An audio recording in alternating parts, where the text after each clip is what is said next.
Lil Eddie around him. Lil Eddie tried to do something with Sugar Daughter. He asked me, have I ever tried something with Sugar Daughter? I'm like, never. I ain't on that. I look at her like a sister. No disrespect to Sugar Daughter. I look at you like a sister. It's all love over there, man. Happy Christmas Eve, man. I'm sorry I had to bring this to y'all for Christmas Eve. I just want to let y'all know, man, I got away from him, man. He was abusive. He wasn't giving me nothing. He said he gave me $5,000 every week. That's a lie. I never.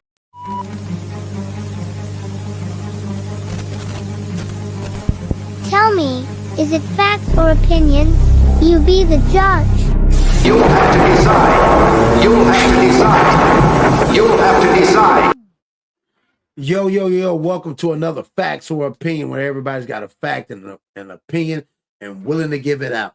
Check this out. We have the response that Little King has responded to Finesse 2 Times about the allegations of Finesse 2 Times being abusive, smoking with him, doing illegal substance with him, also being abusive to him. So let's hear what Little King had to say in response to Finesse 2 Times, because now they done fell out and now they got both sides trying to explain their story. So let's hear what the 11-year-old got to say. Happy Christmas Eve, man. I'm sorry I had to bring this to y'all for Christmas Eve.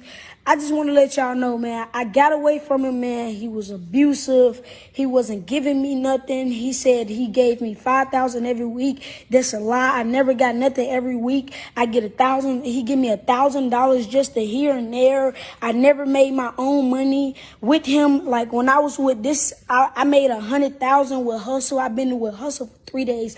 I done made $100,000 already. I ain't got to show that to y'all. I ain't gonna show y'all nothing. Y'all ain't got to worry about that, but y'all gonna see me pop out. But man, all the stuff that he's doing, I did that. Those pills are fake, and that is a BB gun. That is cap, man. And I hate that the image that he making and trying to make it seem like this, but everything he's saying is not real. I just had to bring this to y'all for CPS try to do something or anything. He was smoking with me, giving me drugs, man. He tote guns around him. They don't supposed to have guns around him. Sugar, she be having guns.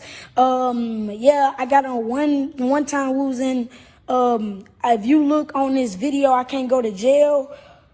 If you go back, they got on high-speed chase, and I was in a car. They didn't think about saying, hey, bro, Lil King got the car, man. This a child, fool. Hey, fool, on some real actually man stuff. Hey, King, fool. Hey, Lil King got the car, fool. Y'all gonna get on y'all high-speed, bro. Lil King got the car. But when we run out of gas, they surround the whole car, woo. But everything was great. Long story short, everything was great. And I just wanted to address this to y'all. But I left away from around him. I want to make that clear. He never sent me back home. He be texting my phone talking about whenever you want to come back and act like a child.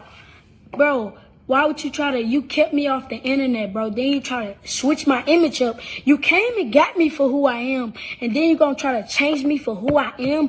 I'm who I am. That's how the internet know me. And any people who looking at me as a bad kid, I'm not. I'm an actually great person. You got to get to know me, my nigga. And I hate that people actually think like the stuff that he doing. He did things for me. But I ain't get mad because he didn't buy me no designer clothes. He didn't even buy me no designer clothes like that. Niggas had to actually like beg him type shit. Bro, only time he bought me like designer clothes, like, hey, whenever you gonna get some for my video shoot, whenever we going to a show. Like, he didn't care how I dressed it when I went to shows. Like, stuff like that, man.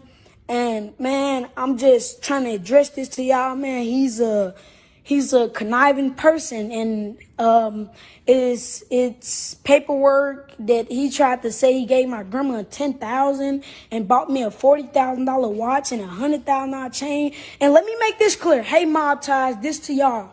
He told y'all they broke in a car in Nashville and took the jewelry. I'm sorry to tell y'all this. He melted that jewelry down. That's how he made the F&G handout chain. He melted that down. He still owe his jeweler money. Yes, he owed people money. He just ran off on a plug in Oklahoma for like 100 bowls.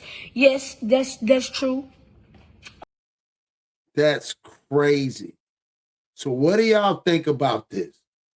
This is why I don't know why would he treat 11-year-old like an adult. So now you got the 11-year-old because he don't want to go to CPS. He wants to have fun as 11-year-old. And you put all this in front of him. You had him around all the stars.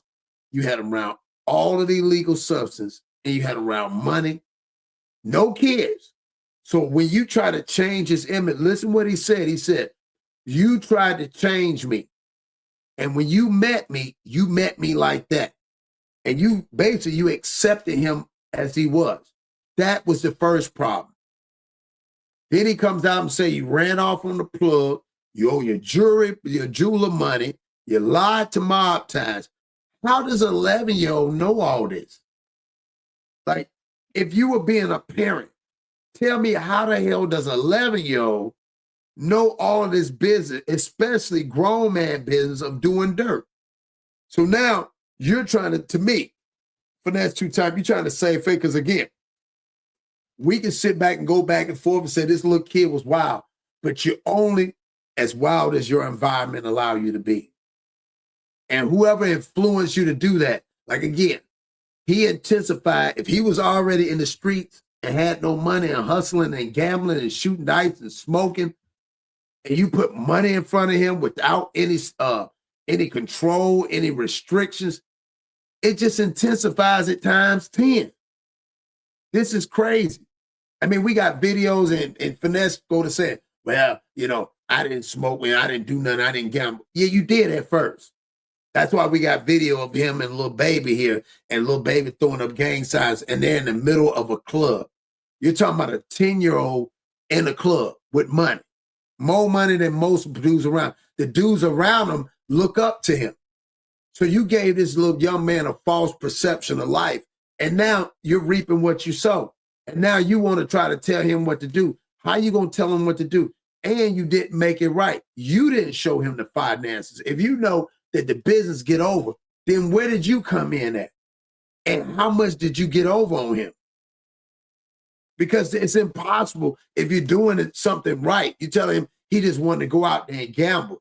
I mean, how you go from saying a kid is a good kid and he just need a second chance and that's what you were there for, to now you're saying, oh man, I can't deal with him.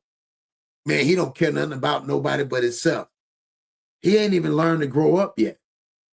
Maybe that's what he felt when he ran away. Man, this man don't care about me.